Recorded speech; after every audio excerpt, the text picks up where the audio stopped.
Hi, this is Malia Cromer, Director of the Goucher College Poll, and you're listening to the Conduit Street Podcast, a source of news and notes on Maryland politics and policy viewed favorably by an overwhelming majority of Marylanders.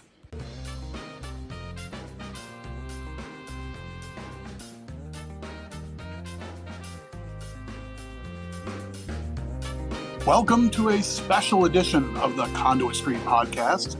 This is Michael Sanderson joining you out of sequence, but joined by Shantelle Malcolm-Lym from the MACo team. Welcome, Shantelle. Hi, Michael. Hi, everyone. I am glad to be back on. Well, we're glad to have you, Shantelle. So our listeners know we don't usually drop day-by-day content. We're usually a sort of a once-a-week outfit when we can pull that together, and that becomes difficult during the spike time during legislative session. But we're in the middle of some kind of interesting and timely policy debates right now here in Annapolis.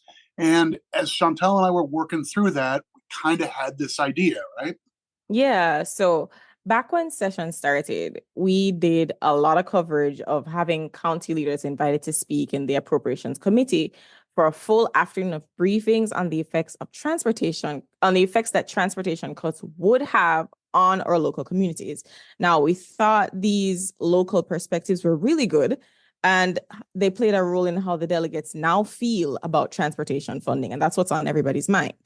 Yeah, I feel the same way. I think the Appropriations Committee went out of their way and said, this is a topic we haven't really heard a lot about before. Right. So let's clear some time and hear from the mayor of Baltimore. We'll hear from the president of MACo. We'll hear from sort of on the ground public works staff from across counties, and they'll talk about what this would mean. Because to them, sometimes these things just look like a column of numbers, and they wanted to put a face on it. So as Kevin and I discussed in our podcast that we dropped just yesterday, we're recording on Tuesday. We're hoping you'll hear this on Wednesday, but we just released a podcast on Tuesday morning. There's an open question still right now about whether the state needs to make some deep cuts in the coming years of funding for local transportation, the highway user revenues. That debate is playing out right now, real time. Yeah. And speaking of the amazing lineup that we have, I was very impressed hearing Mayor Scott talk about how important this is to Baltimore City. And then, of course, MACo President John talks about both Baltimore County and about all the other counties. And of course, Michael, you did your thing. You did a good job talking about the history and how we got here, right? I do my thing, right? So I got a little longer leash than usual. Sometimes Annapolis tells you get 2 minutes and they drop a gavel or ring a bell and you have to get away. But I got a few minutes to kind of get rolling there. But so here we are. We thought it would make sense for our podcast listeners to get a glimpse of the same stuff that kind of moved the needle for us. So we've pulled the audio from that briefing back in January. And with this little bit of setup from the two of us, we hope that you will have a listen. County leaders at the table, they're making the case on why cutting back on highway user revenues doesn't make sense and how it would just mean service and safety cuts back in our communities. So with that, folks, here's the audio from the kickoff panel of local leaders before the House Appropriations Committee on January 16th. The first voice you will hear is Chairman Ben Barnes, and then our panelists will speak. All right, we're now joined by John Olszewski, the county executive from Baltimore County, and also the president of MACo, current president, as well as the mayor from Baltimore City, Brandon Scott. And Mr. County Executive, you're supposed to be called by your highest title you've ever received, so I'll call you delegate here today. Welcome. Oh, and I'm sorry, Michael Sanderson from MACo is here as well. Excuse me, Michael. Nice to see you. Yep. Well, thank you, Mr. Chairman, Vice Chair Chang, Madam Speaker. Always good to see you. Really appreciate the opportunity to return to the old stomping grounds. Mr. Chairman, I appreciated your remarks at the top here. I think they really spoke to me and my colleagues in local government. Proud to be here. Johnny Olszewski, in addition to serving as Baltimore County Executive in my capacity as President of MACo. Later today, you will hear some details, not just from Mayor Scott, but also from some of my colleagues in local government about their concerns and the importance of these transportation funds and their impact both to Baltimore County residents, but residents across the state of Maryland. We do know that the proposed cuts that were originally discussed in the first panel really do impact communities across our entire state. They're concerning not only to my colleagues in county government, but my peers, and we are grateful for the committee and the speaker taking the time to allow us to have this forum to share those concerns with you. I do want to express my gratitude to the Moore administration and to Secretary Wiedefeld for also taking these issues seriously in detailing the challenging situation they faced and for remaining in regular communication with us. We also want to thank the administration for their announcement earlier today of that one-time funding that you all have been discussing. We do know that these efforts are desperately needed because, as I've said recently, we truly are in many ways facing a perfect storm of fiscal challenges. In local government, we're seeing a slowdown of revenue. We're seeing cost drivers on our massive projects, things like inflation, healthcare, energy, all the things that we buy and invest in have become much more expensive. We have many expectations in local government around things like the blueprint that we want to invest in and be a partner on, but we're being asked to do a lot, all at a time when our federal funds that were meant for one-time expenses are also drying up and really challenging us to sustain that work that many of our members of our communities have expected. The storm is particularly challenging, layering on the issue of transportation and transportation reductions. I will just put my Baltimore County hat on for 30 seconds and talk about highway user revenue. Just for example, prior to the cuts that we made back in 2009, the local share that went to Baltimore County alone was about $45 million annually. And again, we very much appreciate the one-time restoration of HUR, but those figures, even with restoration, are nowhere near the 2009 levels that we had experienced and really benefited from in Baltimore County and across the state. Our one-time fix takes Baltimore County, we believe, from about $11.5 million to $13.75. That $31 million difference over the past many years is about a $450 million difference in what Baltimore County has received. And to just put that in perspective, we recently did a comprehensive roadway analysis, and that is about the amount that's needed to put all of our roadways back to just average condition in Baltimore County. So the truth is, many of us need not only the restoration, but could use additional support, not just for our roadways, but for things like ensuring new construction on the Red Line is funded and supported in the long term. Indeed, while I'm familiar with the cases in Baltimore County, we know that we're not alone. And unfortunately, as has been pointed out by members of the committee, one-time funding means that we're back at square one again next year. So while appreciated and helpful, we do want to sort of work with all of you to make sure we're thinking about those long-term sustainable solutions so that we're not back at the conversation about the department having to offer additional cuts, reductions in commuter bus service, local transit systems, or other desperately needed projects. So the bottom line is that cutbacks mean lost service down the road, but not very far down it. So again, we appreciate the one-time funding, but we want to not lose sight, as Delegate Watson said, about having that reliability and that sustainability, because we know that in the years ahead, counties are not going to be in a position to backfill lost state support. It's going to mean a reduction in service to the people that we all serve together. So as a former member of this body, I'll just say I have a great deal of respect and appreciation and reverence for the work that you all do.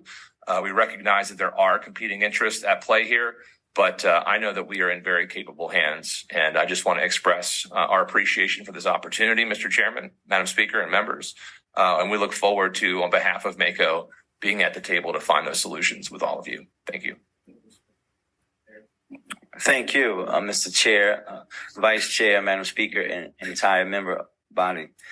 As you know, I'm Mayor Brandon Scott, the mayor of Baltimore City, and I'm here today not just with my center. I'm the point guard on our basketball team, but also with Mark Anthony Thomas from the GBC and members of my administration, because while we appreciate that we had the Moore administration announce a one-time restoration of HRO funds this morning, we cannot plan for future years without insurances of funding.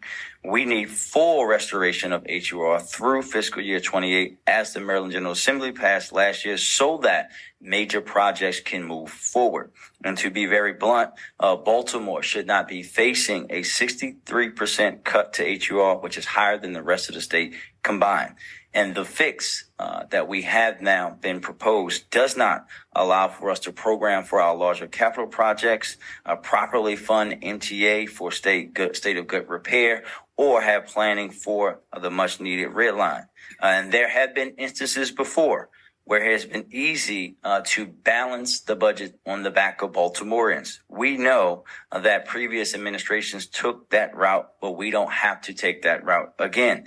But I know that you know, and that Governor Moore knows, that as Baltimore goes, so does the state of Maryland. We have the opportunity, a responsibility to chart a different course and stop the legacy of putting the burden of budget cuts on the back of our most vulnerable residents. The stakes couldn't be more high. This weekend, thousands of Marylanders from across the state will come to Baltimore to cheer on the only winning football team in Maryland, the Baltimore Ravens, at a home playoff game. Yet, two of the main thoroughfares to get there, the Hanover Street Bridge and the Russell Street Viaduct, are now at risk.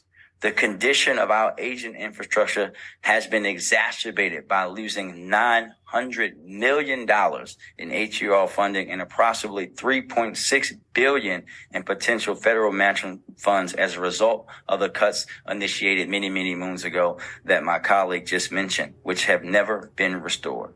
Beyond critical infrastructure like our bridges, 70% of our roads need to be repaved, and we have a 7-year backlog of sidewalk repairs. Since 2014, the city of Baltimore has had to take out transportation revenue bonds, contributing to the city's debt service just to do basic service. Now is not the time to roll back our progress even further. If the proposed transportation funding cuts are adopted, 190 lane miles in Baltimore City will not be resurfaced through fiscal years 25 through 28. Potentially impacted areas include Bel Air Road, 33rd Street, Northern Parkway, North Hilton, Pulaski Highway, Ashland Avenue, Oliver Street, Patterson Park Avenue, Washington Boulevard, Broadway Street, Drew Park Lake Drive, Lafayette Street, and Patapsco Avenue. If the fiscal year 25 HUR is maintained, but cuts are made in the future, 170 lane miles in Baltimore City will not be resurfaced in that time span. And as a reminder, unlike my counterpart to my left in every other jurisdiction in Maryland, Baltimore City has to repave all of our roads. None is done by state highway. So again, while we appreciate the efforts of the governor and state to make one-time restoration and acknowledge the difficult position that our governor is in, and that position is as a result of decades of disinvestment made by previous administration, we are respectively requesting that the state preserve our recently secured HER funding formula through fiscal year 28 so that Baltimore City can recover from previous cuts to the city HER and fully leverage the federal infrastructure bill to continue to build Baltimore's renaissance.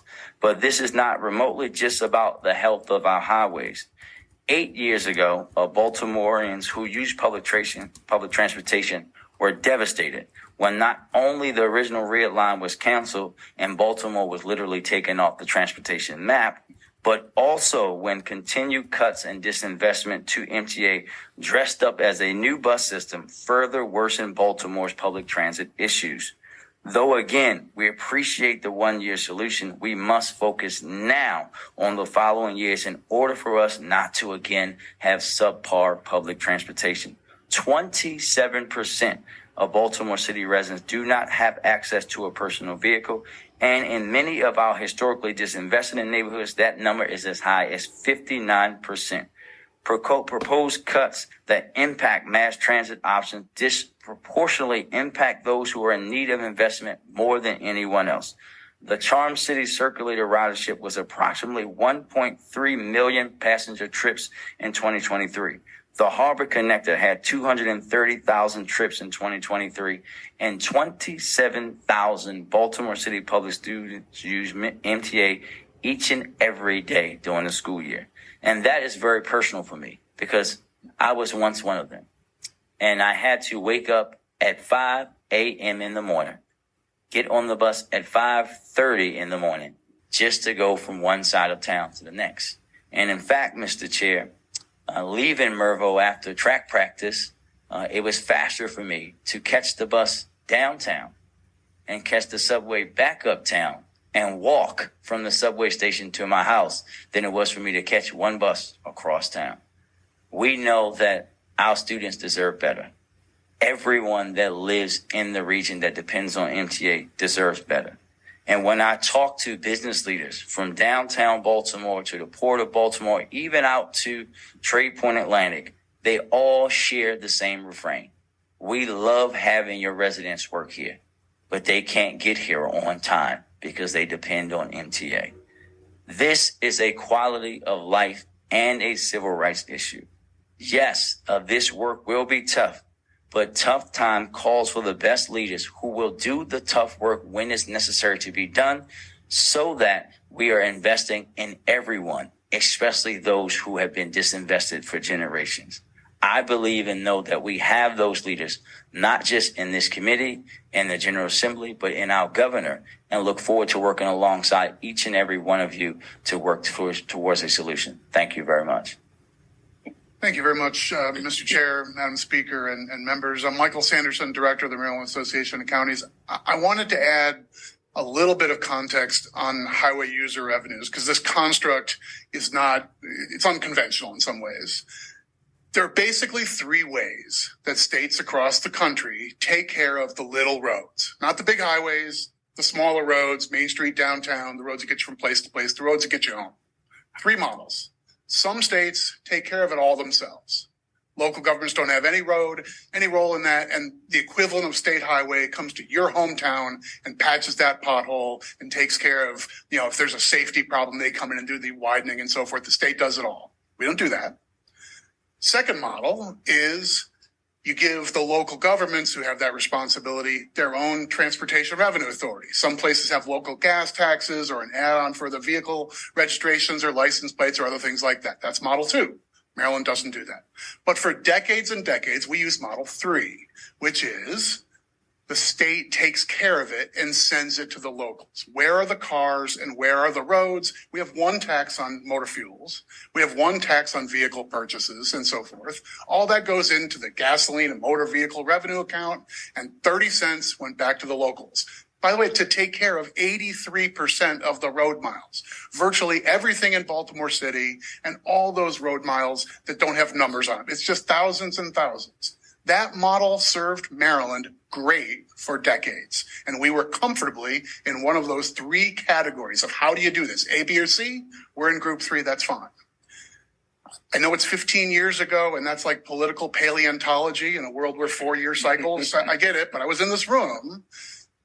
The real dawn didn't happen here. It happened in the Board of Public Works. The General Assembly at that time, this was the Great Recession, right? We were wave after wave of budget cuts, and things were tight, things were tough. The General Assembly said, we're in a pinch. We need a local government contribution. We're going to make a couple years of cuts. We're going to dig into highway user revenues for about $100 million for each of a couple of years to help tide us over. And local governments, for the most part, said, we don't like it, but we can postpone some projects. We can do without $100 million for this year and next. We had done it under Governor Ehrlich's regime. We were prepared to suffer for 2 more years under Governor O'Malley's regime to be part of the solution. But what happened was that summer, after the General Assembly had passed the budget and the plan was balanced, Great Recession continued, and by August, the numbers were still upside down, and the Board of Public Works took 90% of the rest. 90%. The law says the Board of Public Works can cut budgets by 25%. There was a little creative arithmetic that got them to, out of the whole transportation budget, it was less than 25. Local governments were on a starvation budget. And then the following year, the recession was still tough. The state budget was still upside down. And that year's budget reconciliation bill said we're going to rebase at that number. It's starvation diet forever.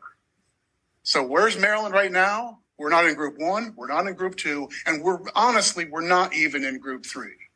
We don't treat those little roads, honestly. I don't mean tiny roads, but everything that's below the numbered road in Maryland, handled by local government, handled by your leaders here. This is exactly who should be on this panel. Baltimore City has more at stake in the current cuts than everybody else put together. And a county like Baltimore County is further behind than anyone else. They don't get the benefit of incorporated municipalities who have gotten a little bit more boost than others. Towson doesn't get the same treatment as Rockville. We are upside down on managing local roads. These cuts make it worse, but we are already circling the drain on this.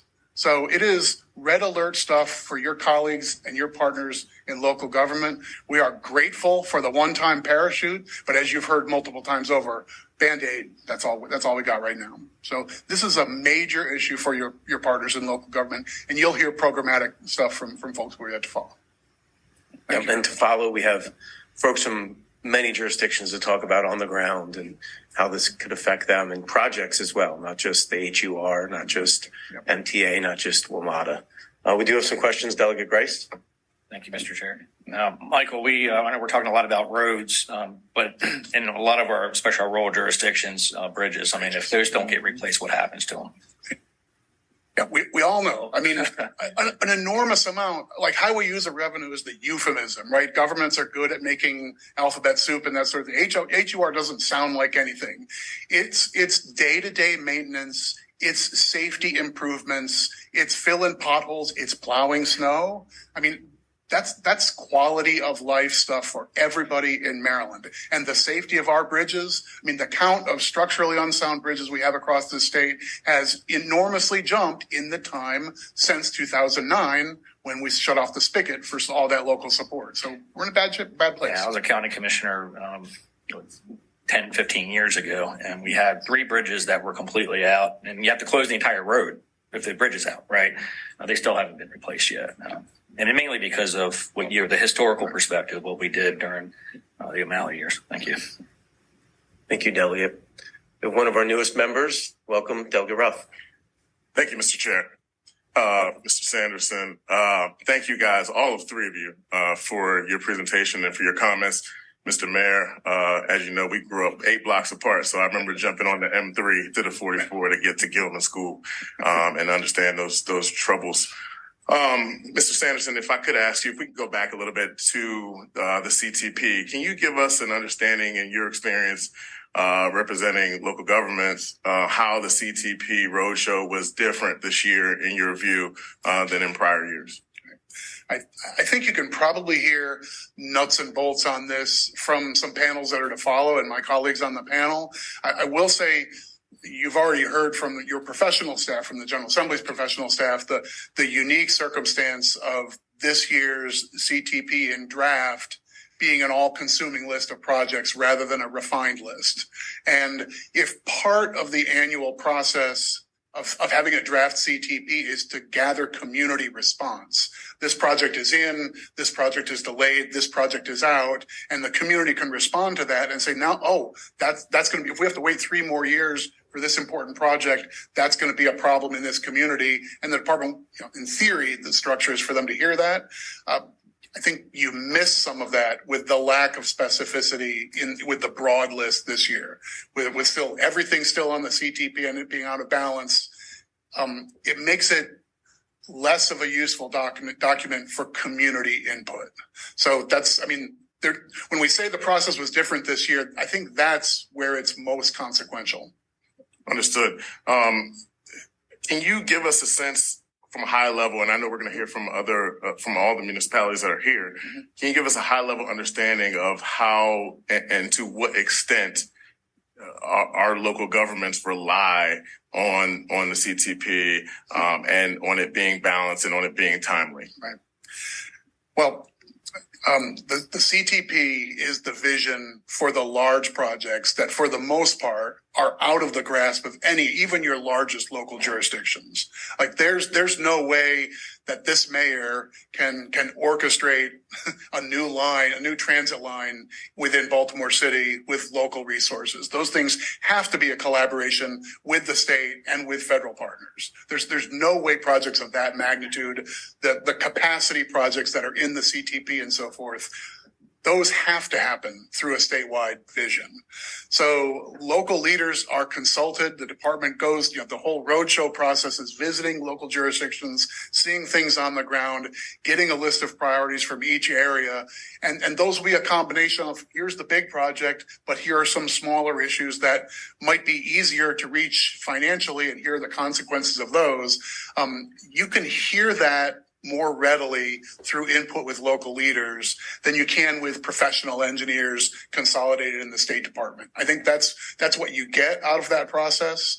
When the draft comes out and doesn't say these are the 20% of these projects that actually aren't going to be able to get funded in these next 6 years, you lose that ability to engage on those issues on the margin. And that's usually where a lot of the conversation lies. Right.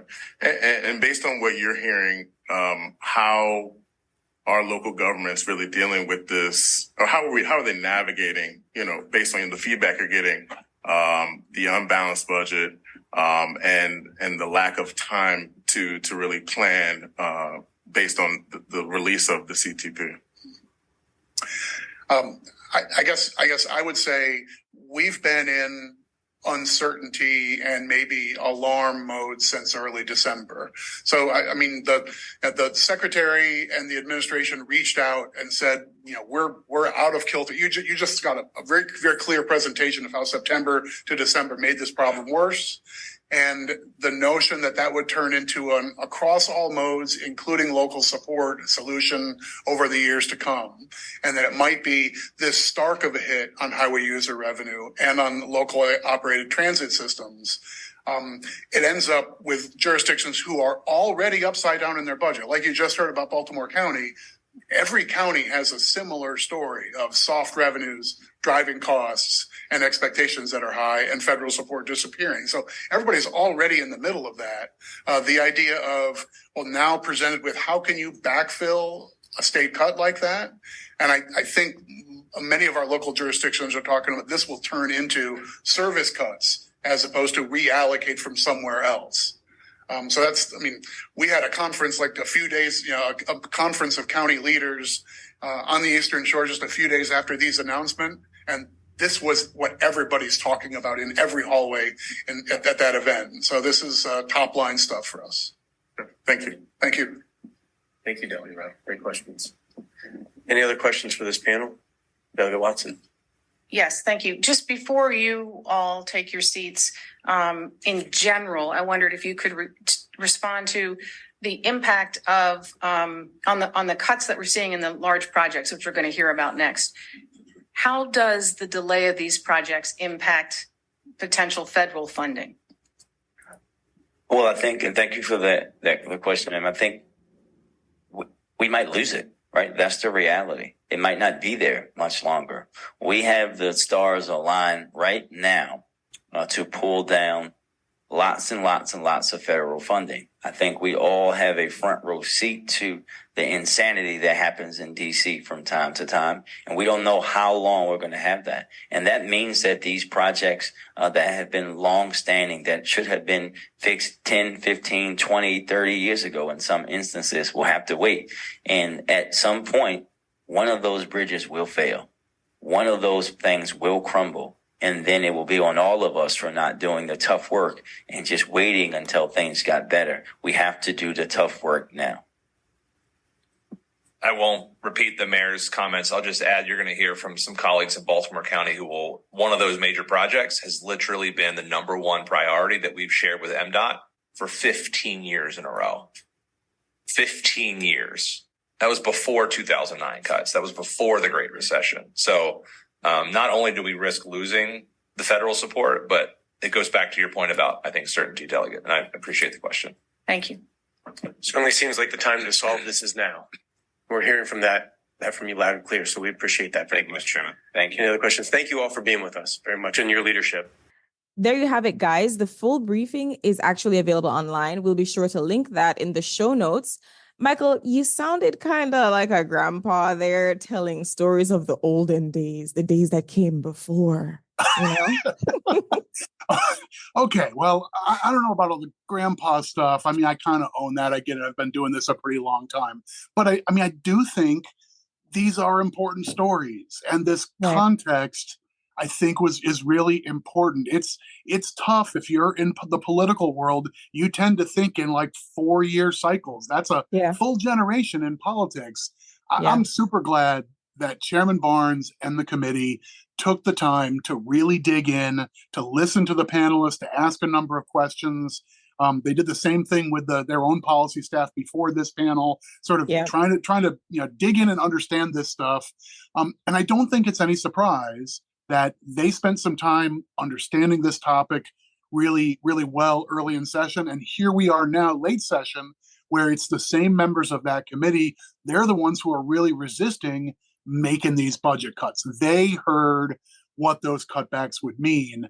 You cut $200 million from local roads and bridges, and we're all going to feel it, right? Exactly. That's exactly right. And you know what? I'm sold. And let's hope that the listeners out there are sold too. And listeners, speaking directly to you, if you happen to know any of the delegates and senators who are in the middle of the budget showdown, reach out to them on this. Definitely reach out to them on this. Right. I like it as a call to action. I mean, so I will say this is a little unusual. I usually don't listen to our own podcast when I'm on. When it's my colleagues, I listen. But for me, like hearing my own voice as it's recorded and broadcast it's just upsetting to me. It's so different from what the voice I hear in my own ears. I'm just I do not like this. Unsubscribe. I mean, agreed. I've definitely been there. I can honestly say that the podcast that we recorded the last time where I was on, I definitely skipped all the parts where I talked. I just did a little just skip. But I think at this point we should just build a bridge and get over it. That's what people tell me, because I think I'm in the same place. I'm told this is a really common thing. I've had this conversation with people before, and apparently lots of people share this feeling. And the voice you hear, your own voice that you hear in your ears, is just different a little bit than the voice that the world hears. Yeah. All I can say is I will offer a testament that the voice in my ears that comes from me is rich and melodic and appropriately serious, and it conveys all the gravity or emotion that I want to convey. I'm very effective inside my own head. I feel like I'm less so in the actual recordings and on the podcast. So I don't know if I could get you all to hear the voice that I hear, I might have a genuine podcasting future. Oh Lord, but I mean, what are we doing now? I think you're making something out of nothing here, because we're already here. Well, I feel the same way about your voice. I think it's a great change of pace for us, because Kevin and I will get chattering back and forth, and where we nerd out and so forth. But this banter is great for me. So thank you for that. I'll sleep better, and I hope you will too. Thanks for having me on. I'll be sure to sleep well tonight. I like it. Friends, we'll leave it there for today. As always, if you enjoy the Conduit Street Podcast, go ahead, subscribe, give us a 5-star review. That's the best way to get the word out. But once you subscribe, that way all our episodes will be sent right to the device of your choice. You can follow along MACo and the Conduit Street on social media. We're on Facebook, we're on Twitter or X or whatever we're calling it these days. And of course, you'll want to be on the Conduit Street blog for day-by-day coverage down the stretch of this session. We'll be back soon with more policy and politics coverage. So for my co-host and our producer, Shantelle Malcolm-Lym, this is Michael Sanderson, and we will talk to you soon.